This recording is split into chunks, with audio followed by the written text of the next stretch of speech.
Ternyata kita punya anggaran 500 triliun buat berantas kemiskinan, tapi sayangnya banyak dihabisin cuma buat perjalanan dinas dan rapat di hotel. Hal ini disampaikan sama Menteri Pan-RB. Beliau bilang dana pemerintah sebanyak ini tuh harusnya disalurin buat ngentasin kemiskinan secara langsung ke masyarakat. Tapi kebanyakan malah dipakai buat rapat di hotel sama studi banding, tanpa ngasihin kebijakan yang jelas. Beliau ngasih contoh di kementeriannya yang sehari bisa didatengin 10 Pemda buat konsultasi. Satu Pemda bisa bawa 5-10 orang. Akomodasinya bisa mencakup biaya tiket pesawat, hotel, makan, uang saku, dan lain-lain.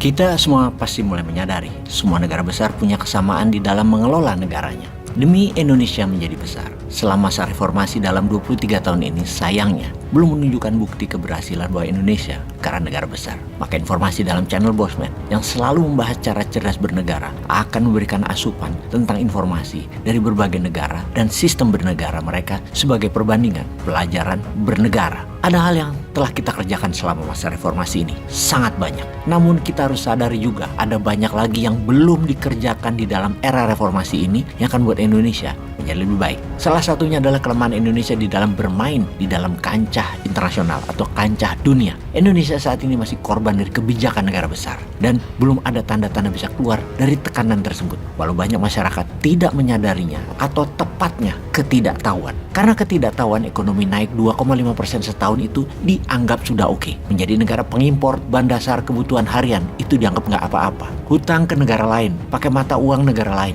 untuk biaya rutin pemerintahan itu dianggap oke. BUMN yang harusnya untung namun disubsidi itu dianggap oke. Oke karena ketidakfahaman, oke karena ketidaktahuan. Namun kalau tahu, kalau membandingkan dengan perusahaan yang ada lebih dari 1000 perusahaan di dunia yang lebih besar di BUMN yang tidak pernah merugi dan tidak pernah shareholdernya menambah equity, maka malu sebenarnya kita melihat cara BUMN dijalankan sekarang ini. Bahkan pegawai BUMN harusnya juga sadar bahwa mereka bukan pebisnis sebenarnya karena cara dagangnya pakai fasilitas, bukan pasar bebas yang survival, yang fit, yang hidup, yang cocok. BUMN sangat tidak relevan terhadap zaman, tidak adaptif. Padahal sektor bisnis yang digarapnya, apalagi birokrasi pemerintahan, banyak donnya, banyak nggak bolehnya, banyak aturan yang membatasi, bukan untuk hal yang produktif. Bayangkan, dana setiap tahun 500 triliun itu dihabiskan hanya untuk rapat-rapat kunjungan kerja yang hasilnya tidak ada, tidak langsung, namun didiamkan, bukan diperbaiki. Mending buat memperbaiki ekonomi atau mengentaskan kemiskinan seharusnya, bukan buat rapat-rapat, buat perjalanan dinas. Tapi ya beginilah, karena ketidaktahuan pemimpin dan ketidakfahamannya masyarakat, ya dianggap wayang ngono, seharusnya begitu. Ini harus kita ajarkan, ini harus kita ingatkan.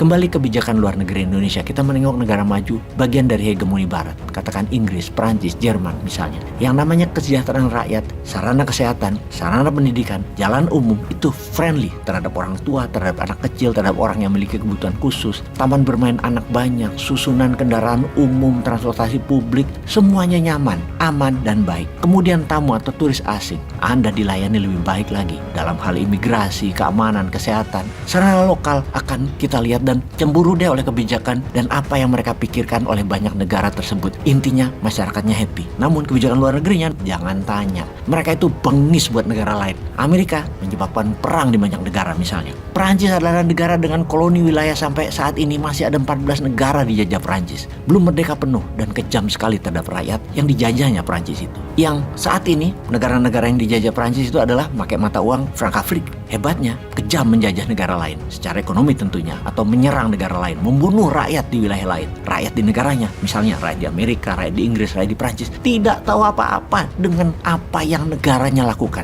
Mereka ramah tamah saja terhadap sesama. Rakyat Prancis tidak tahu bahwa negaranya masih menjajah wilayah Republik Kongo, Burundi, Chad, kemudian mengeduk dengan sadis kekayaan alam dan kendali negara-negara itu. Rakyat Prancis juga tidak tahu bahwa separuh aset 14 negara tersebut devisanya ditaruh di Prancis, yang mana kalau ditarik keluar miskin langsung ke Prancis. Dan uang devisa negara jajahan itulah yang jadi uang untuk membangun Prancis. Kan kejam. Begitu juga Amerika yang merampok Irak, merampok Libya, merampok Suriah, dan banyak rakyatnya gak sadar bahwa uang negaranya adalah hasil jarahan, uang haram. Ibarat bapaknya korupsi di eselon atas bea cukai dan pajak, anaknya gak tahu berapa orang dirugikan dan berapa negara dirugikan. Asik-asik aja pamer moge, Rubicon. Ya seperti itulah kira-kira ilustrasinya. Ayahnya punya kebijakan dalam negeri di kantornya, di bea cukai atau di pajak, ambil hak negara, ambil hak rakyat. Namun kebijakan luar negeri, keluarganya pamer dengan duit jarahan. Sementara Indonesia juga ada anehnya. Kebijakan luar negeri Indonesia tuh lemah, baik banget sama negara lain. Apa aja diminta, dikasih.